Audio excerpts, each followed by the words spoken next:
ನಮ್ ಬಿಜಾಪುರದಾಗ 50,000 ತಕ್ ಸ್ಕೂಟಿ ಸಿಗಾತದಂದ್ರ ನಂಬ್ತೀರಿ? ಹಂಗಂದ್ರೆ ಈ ವಿಡಿಯೋ ಪೂರ್ತಿ ನೋಡಿ. ನಮಸ್ಕಾರ ಬಿಜಾಪುರ್ ಮಂದಿ, ನಾ ಇವತ್ತ ಜಮಖಂಡಿ ರೋಡ್ ಕಡೆ ಇರೋ ಎಲೆಸ್ಕೋ ಎಲೆಕ್ಟ್ರಿಕ್ ಸ್ಕೂಟರ್ಗೆ ಬಂದೀನಿ. ಇದು ಸ್ಕೂಟಿ ಕಂಪನಿ ಏನದೆ? ನಮ್ಮ ಕಂಪನಿ ಹೆಸರು ಬಂದ್ಬಿಟ್ಟು ಎರೋಸ್ಕೋ ಅಂತ ಮೇಡಮ್. ಎಷ್ಟು ವರ್ಷದಿಂದ ಅದ ಇದು? ಇದು ಸಿನ್ಸ್ 2007 ಇದೆ, ಅವಾಗೆ ರಿಜಿಸ್ಟರ್ಡ್ ಆಗಿದೆ.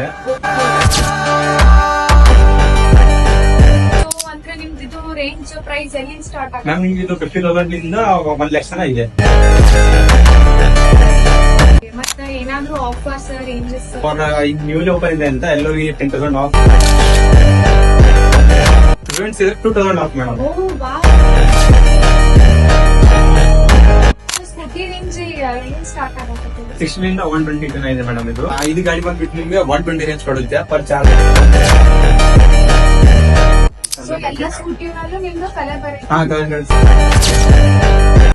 ಸೊ ಇಫ್ ಕಸ್ಟಮರ್ಸ್ ಏನಾದ್ರು ಸರ್ವಿಸಿಂಗ್ ಮಾಡಿಸಿದ್ರೆ ಸರ್ವಿಸಿಂಗ್ ಅವೈಲೇಬಲ್ ಅದೇ? ಹಾ ಸರ್ವಿಸಿಂಗ್ ಎಲ್ಲ ಆಗುತ್ತೆ ಮೇಡಮ್. ನಿಮ್ ಸ್ಪೇರ್ ಪಾರ್ಟ್ಸ್, ಎಕ್ಸೆಸರೀಸ್ ಎಲ್ಲ ಇದೆ ಅವೈಲೇಬಲ್ ಆಗುತ್ತೆ. ನಿಮ್ ಕಡೆ ಏನಾದ್ರು EMI ಏನಾದ್ರು ಅವೈಲೇಬಲ್ ಅದೇ? ಹಾ ಮ್ಯಾಮ್ ಆಗುತ್ತೆ, ಬನ್ನಿ ಆಗುತ್ತೆ. ಹಂಗೆ ಕಸ್ಟಮರ್ಸ್ ಇಂದು ಏನ್ ರಿವ್ಯೂ ಅದ ಕೇಳೋನ್ ಬರ್ರಿ. तो आपको ये गाड़ी कैसे लगी? बहुत अच्छे हैं, हाँ, सर्विस कलर भी अच्छा है, कलर भी अच्छा है, चला के देखिए चला आपने? के देखे, रिव्यू भी अच्छा है, पिकअप भी अच्छा है।